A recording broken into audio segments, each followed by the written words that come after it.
Uma pergunta que eu recebo bastante aqui no consultório é: como que eu consigo emagrecer sem fazer exercício? E aí, será que dá? Será que só alimentação consegue fazer a gente diminuir gordura? Então vamos falar um pouquinho nesse vídeo aqui, que eu vou falar um pouquinho da minha opinião sobre esse assunto. Se você não é inscrito aqui no canal, aproveita para se inscrever e ativar as notificações. Assim você vai receber um aviso toda vez que sair um vídeo novo aqui no canal. Se você já me acompanha aqui nos vídeos no YouTube, ou se você me acompanha lá no meu Instagram, que é @fernando.nishizawa, você já sabe que eu sou um grande fã da atividade física e que eu sempre falo isso na orelha dos meus pacientes e dos meus seguidores, aí, os Niche Friends.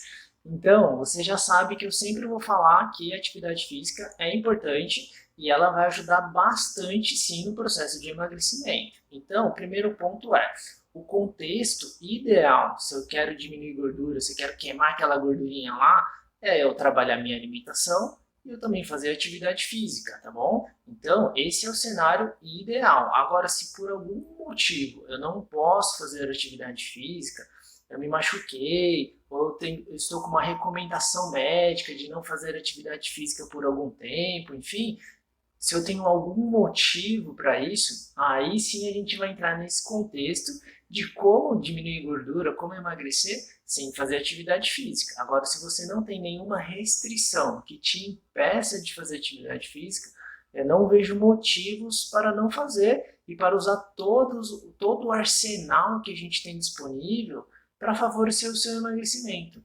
Se o cenário mais ideal ou ideal é fazer atividade física e com isso aliar a sua alimentação, você vai acelerar o seu processo, né? Você sempre me pergunta como que eu acelero, né, para perder mais rápido. E aí está a resposta. Trabalhando alimentação e atividade física juntos, eu consigo acelerar bastante esse processo. Se eu uso só alimentação a meu favor, eu estou deixando uma carta aqui que é muito forte de fora do baralho, entendeu? Então, se eu consigo utilizar os dois, é o melhor cenário. Mas então vamos lá, supondo que eu não posso fazer atividade física de jeito nenhum, por algum motivo aí. O que a gente precisa lembrar? O ponto principal para eu diminuir gordura, eu preciso fazer déficit calórico. Vocês já devem ter ouvido falar em algum lugar aí dessa internet, né, sobre o déficit calórico. E aí, o que é o déficit calórico? O déficit calórico é o saldo negativo da energia que entra no meu corpo e da energia que sai do meu corpo. Esse saldo, quando ele é negativo, eu tenho déficit calórico. Se esse saldo estiver positivo, como assim? Eu estou comendo mais calorias do que está saindo do meu corpo, o meu saldo de calorias está positivo. Então eu tenho um superávit calórico. Então, primeiro ponto é déficit calórico. O que entra e o que sai tem que ter um resultado negativo, tá bom? Tem que sair mais energia do que aquilo que entra. Quando eu tenho este cenário de déficit calórico, eu consigo favorecer aí o meu emagrecimento, já que eu não estou fazendo atividade física. Quando a gente está falando de emagrecimento ou queimar aquela gordurinha, tem dois pontos que eu sempre gosto de lembrar. Primeiro, saciedade. Então, a saciedade é um ponto importantíssimo se a gente está falando de emagrecimento. Por quê? Porque se eu quero emagrecer, mas eu fico sentindo fome o tempo inteiro, esse processo fica muito dificultoso para mim, fica muito difícil, fica muito árduo. Eu fico pensando em comida o tempo inteiro e isso me atrapalha a emagrecer. Porque se você tem que controlar a quantidade de alimentos que você pode comer, ficar pensando em alimentos o tempo inteiro não é uma coisa que vai te ajudar, concorda comigo? Então, a saciedade é uma coisa muito importante que a gente precisa pensar. Então, a gente precisa dar preferência para aqueles alimentos que dão saciedade. O que a gente pode pensar? Bom, alimentos fontes de proteína. Então, alimentos proteicos são interessantes que a gente tenha ao longo de todo o dia, desde o café da manhã até a minha última refeição, eu preciso ter alimentos fontes de proteína.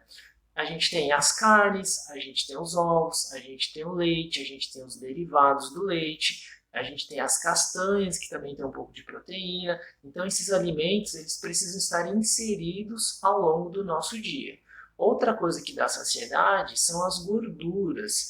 Outro também são as fibras. Então a gente precisa colocar esses alimentos, que são fontes de fibras, de gorduras, ao longo do nosso dia também. A gente falou das castanhas. As castanhas têm um pouquinho de gordura e também tem um pouquinho de proteína. Tem mais gordura do que proteína. Então eles podem ser um elemento que pode ajudar na nossa alimentação. Mas cuidado, porque a gordura é calórica. Apesar dela favorecer a saciedade, ela é o nutriente mais calórico. Então a gente precisa colocar esses alimentos com parcimônia aí, ok? As carnes que a gente falou anteriormente, que são fontes de proteína, normalmente elas vão ter um pouquinho de gordura também. Então esse alimento, né, o grupo das carnes, já vão favorecer bastante a nossa saciedade. O grupo dos leites e derivados, como eles são fontes de proteína e também de gordura, eles também vão ajudar bastante na saciedade. Então eles podem estar inseridos desde lá do café da manhã até a sua última refeição. E aí as fibras, né? As fibras vão estar presentes bastante nas folhas, nos legumes e nas frutas. Então, esses alimentos são bem interessantes que a gente tenha nas nossas refeições. No almoço e no jantar, que são as nossas principais refeições, é mais comum que a gente tenha as folhas e os legumes, e nas outras refeições, né, nos lanches intermediários, é mais comum que a gente tenha as frutas. E o segundo ponto que vai ser muito importante nesse processo de emagrecimento, já que a gente não está considerando atividade física, é a densidade calórica. Vocês lembram desse conceito de densidade? Lá do colégio, faz tempo que a gente aprendeu. Lembra que é densidade? Densidade, a fórmula dela é massa sobre volume. Então, um exemplo de densidade alta, que sempre é utilizado, é o chumbo. O chumbo ele é muito denso, porque ele tem uma grande massa sobre um pequeno volume. Já o exemplo de densidade baixa, normalmente o pessoal fala das penas, né?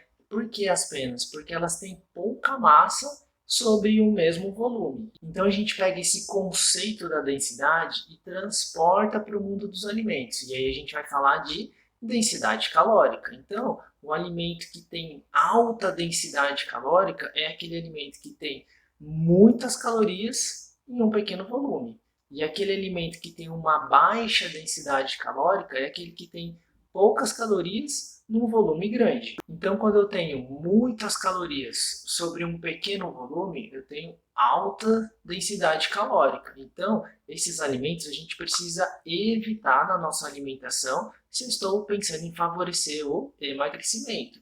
Do outro lado, os alimentos que têm poucas calorias num volume grande são aqueles alimentos que eu vou dar preferência se eu estou pensando no emagrecimento. Então, se eu tenho alimentos pequenos, calóricos, vamos lembrar de alguns exemplos aqui.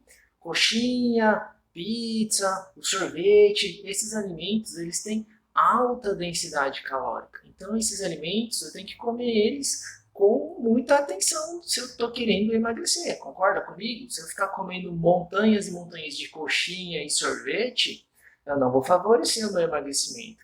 Já do outro lado, aqueles alimentos de baixa densidade calórica, os maiores exemplos vão ser quem? Acho que você já lembrou deles, né? Vão ser as folhas e os legumes. E a gente também tem as frutas aí em paralelo. Então esse grupo aqui, né, dos vegetais, digamos assim, eles têm baixa densidade calórica. Então eles vão ajudar bastante no nosso processo de emagrecimento. Se esse vídeo aqui te ajudou de alguma forma, manda ele para aquela pessoa lá que não gosta de fazer exercício, mas fala que quer emagrecer. Então, a gente falou aqui de algumas coisas que podem ajudar essa pessoa.